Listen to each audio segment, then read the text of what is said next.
go on to an issue which is related to that of the Mass, and especially that of the Ecclesia Day Commission and the Indult, and that is that of Archbishop Lefebvre's apostolate. Now, this was founded, it's interesting that we've been discussing the priesthood and the Mass, because Archbishop Lefebvre's apostolate has been founded basically on the idea of defending the priesthood and the Mass. That's right. That's what the are your center. views on the Archbishop Lefebvre issue?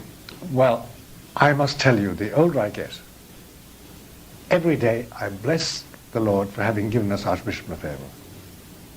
Because no matter what defects or excesses there may be in other way in the Society of Pius X, the society he founded, the institute he founded, there is this one thing.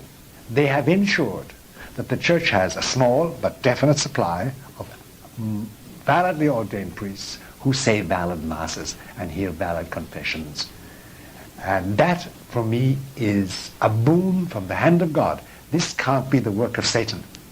Satan doesn't do that. It's cutting off his nose to spite his face. So I thank God for Marcel Lefebvre. And I think that in the providence of God, he was raised up after the Vatican Council just to counteract in a very sharp and abrupt and jolting way the onward corruption of the Church in her central act of worship.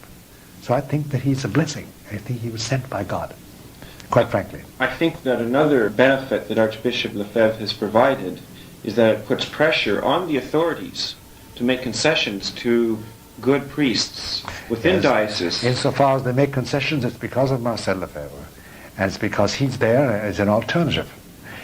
There's also this. As long as people are saying the Mass validly, as long as there are good priests who do so and good confession, then the truth is bound to prevail finally.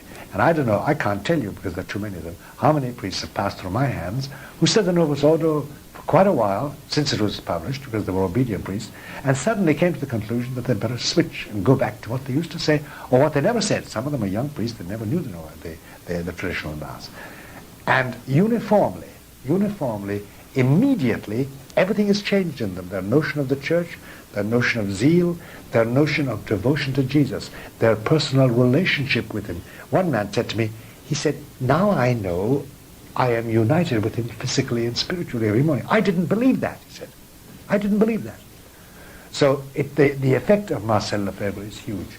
And remember that God writes straight with crooked lines, is an old Spanish proverb. And I don't think anybody could have shaken up the satanic presence in the Church as much as Marcel Lefebvre. Nobody could have done it by direct opposition and by persevering. And then, with God bless him, because, he's economically viable. They can't liquidate him. In numbers, he's growing. So he's independent of them as regards the material things. So they can't put screws on him, as we say in this country.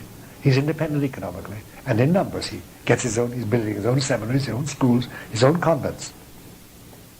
So God has given him those blessings. Now it remains to be seen what's going to happen to him what's going to happen to the institute when he dies, and what God does with it. And I'm quite certain God is going to bless it and direct it in various ways. But by that time there may be a change of the Church.